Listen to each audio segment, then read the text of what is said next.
আমি 7 মাসের গর্ভবতী ছিলাম। তখন একদিন আমার শাশুড়ি শাহিদা বেগম আমাকে ধাক্কা দিয়ে ফেলে দিলেন, শুধুমাত্র এই কারণে যে এতক্ষণ একা একা রান্না করার পর আমি একটু বসতে চেয়েছিলাম। আমার পা বেয়ে রক্ত গড়িয়ে পড়ছিল। আমি ফোনটা ধরতে গিয়েছিলাম, কিন্তু আমার স্বামী মিস্টার ইয়াসিন সেটা ছিনিয়ে নিয়ে ঠোঁট বাঁকিয়ে বলল, আমি একজন আইনজীবী, তুমি কিছুই করতে পারবে না। আমি তার চোখের দিকে তাকিয়ে খুব ধীরে বললাম, তাহলে আমার বাবাকে ফোন করো। সে হেসে নাম্বারটা ডায়াল করলো। একটুও বুঝতে পারলো না এই একটা ফোন কলই তাদের সবকিছুই শেষ করে দিতে চলেছে।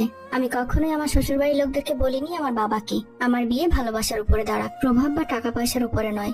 যখন আমার পরিচয় হয় মিস্টার ইয়াসিনের সঙ্গে, সে বলেছিল সে আমার স্বাধীনতাকে সম্মান করে। সে ঢাকার একজন উঠতি আইনজীবী, সব জায়গাতেই ভদ্র, স্মার্ট, আর মানুষকে কি বলতে হয় সেটা খুব ভালো করেই জানেন। তার বাবা মোহাম্মদ কামাল হোসেন আর মা শাহিদা বেগম একটা প্রভাবশালী পরিবার থেকে আসা, কিন্তু তাদের চিন্তাধারা ছিল পুরোনো আমলের। বিশেষ করে শাহিদা বেগমের, তিনি বিশ্বাস করতেন বউ মানেই বাধ্য হয়ে থাকবে। আমি বুঝতেই পারিনি এই বাধ্যতা কথাটার মানেটা কি, যতক্ষণ না খুব দেরি হয়ে গেল। 7 মাসের গর্ভবতী হওয়ার পর থেকে আমি ক্লান্ত হয়ে পড়েছিলাম। ইয়াসিন প্রায় রাতে দেরি করে বাসায় ফিরত আর বলতো এটা নাকি তার ক্যারিয়ারের জন্য দরকার। শাহিদা বেগম সবকিছু নিয়েই আমাকে ছোট করত। আমি কিভাবে হাঁটি, কিভাবে কাজ করি, এমনকি কিভাবে আমার গর্ভধারণ চলছে সেটাও। তিনি বলতেন আমাদের সময় মেয়েরা এতটা নরম ছিল না। শ্বশুর কামাল হোসেন খুব কম কথা বলতেন, কিন্তু তার নীরবতাই যেন সবকিছুকে আরো কঠিন করে তুলতো।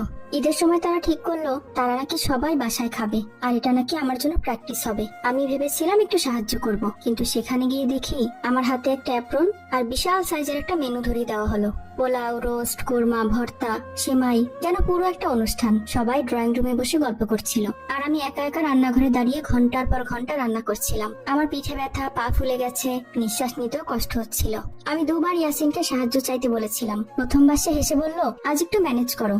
দ্বিতীয়বার সে রেগে গিয়ে বলল, আমাকে আর তুমি লজ্জা দিও না। খাওয়ার সময় সবাই টেবিলে বসে পড়লো, আর আমাকে বলা হলো রান্নাঘরে দাঁড়িয়ে দাঁড়িয়ে খেতে। শাহিদা বেগম বললেন, বেশি বসলে বাচ্চা হতে সমস্যা হয়। আমি এতটাই ক্লান্ত ছিলাম যে বেশি কিছু বলার শক্তিও ছিল না। একটা প্লেট নিয়ে দাঁড়িয়ে দাঁড়িয়ে খাবার খাচ্ছিলাম, আর তখনই হঠাৎ করে তীব্র ব্যথা শুরু হলো। আমি ধীরে ধীরে একটা চেয়ার ধরে এগোলাম।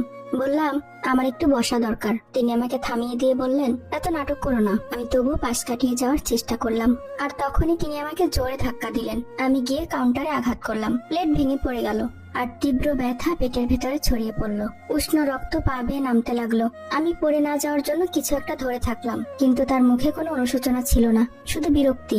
ইয়াসিন এসব সব দেখলো, কিন্তু আমাকে সাহায্য করার বদলে সে আমার ফোনটা ছিনিয়ে নিল।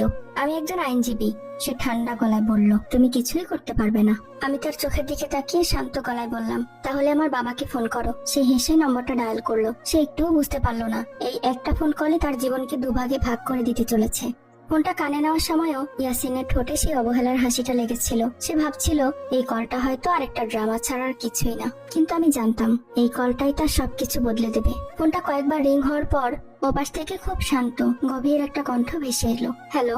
ইয়াসিন একটু গম্ভীর গলায় কথা বলতে চেষ্টা করলো, আসসালামু আলাইকুম, আমি ইয়াসিন বলছি, মেঘলার স্বামী। ওপাশে কয়েক সেকেন্ড নীরবতা, তারপর সে কণ্ঠটা আরো ঠান্ডা হয়ে গেল, মেঘলা কোথায়? ইয়াসিন একটু বিরক্ত হয়ে বলল, ও একটু অসুস্থ হয়েছে। আমি হঠাৎ হাত বাড়িয়ে ফোনটা কানে নিলাম। আমার কণ্ঠ কাঁপছিল, কিন্তু আমি নিজেকে শক্ত রাখার চেষ্টা করলাম। ওপাশে আর এক সেকেন্ডেরও দেরি হলো না। মেঘলা, তুমি ঠিক আছো? তোমার গলা এমন শোনাচ্ছে কেন? আমার চোখ দিয়ে পানি গড়িয়ে পড়ছিল, কিন্তু আমি শুধু বললাম, আব্বু, আমাকে নিয়ে যান।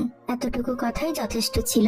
ফোনটা আবার ইয়াসিনের হাতে চলে গেল, কিন্তু তখন আর সে আগের মতো আত্মবিশ্বাসী ছিল না। ওপাশ থেকে গম্ভীর গলায় বলা হলো, ঠিকানা পাঠাও। ইয়াসিন কিছু বলার আগেই কলটা কেটে গেল।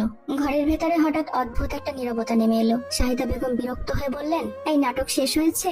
এতটুকু ব্যাপারে বাবাকে ডাকতে হয়?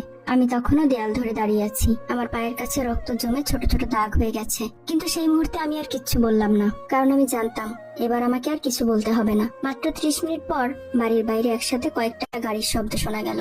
এতগুলো গাড়ি একসাথে এই বাসায় কখনোই আসেনি। ইয়াসিন প্রথমে ভাবলো হয়তো কোনো ভুল হয়েছে, কিন্তু জানালার কাছে গিয়ে যখন সে তাকালো, তার মুখের রংটা ধীরে ধীরে বদলে গেল।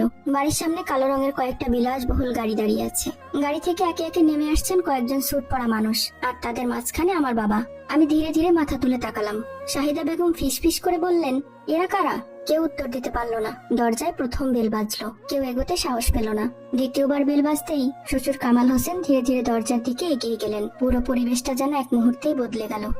আসসালামু আলাইকুম। এতক্ষণ আমি আপনাদেরকে একটা সংগৃহীত গল্পের প্রথম পর্বটি পড়ে শোনাচ্ছিলাম। খুব শীঘ্রই চেষ্টা করব দ্বিতীয় পর্বটি আপনাদের সাথে শেয়ার করার জন্য। প্রথম পর্বটি কেমন লাগলো কমেন্ট করে অবশ্যই জানিয়ে যাবেন।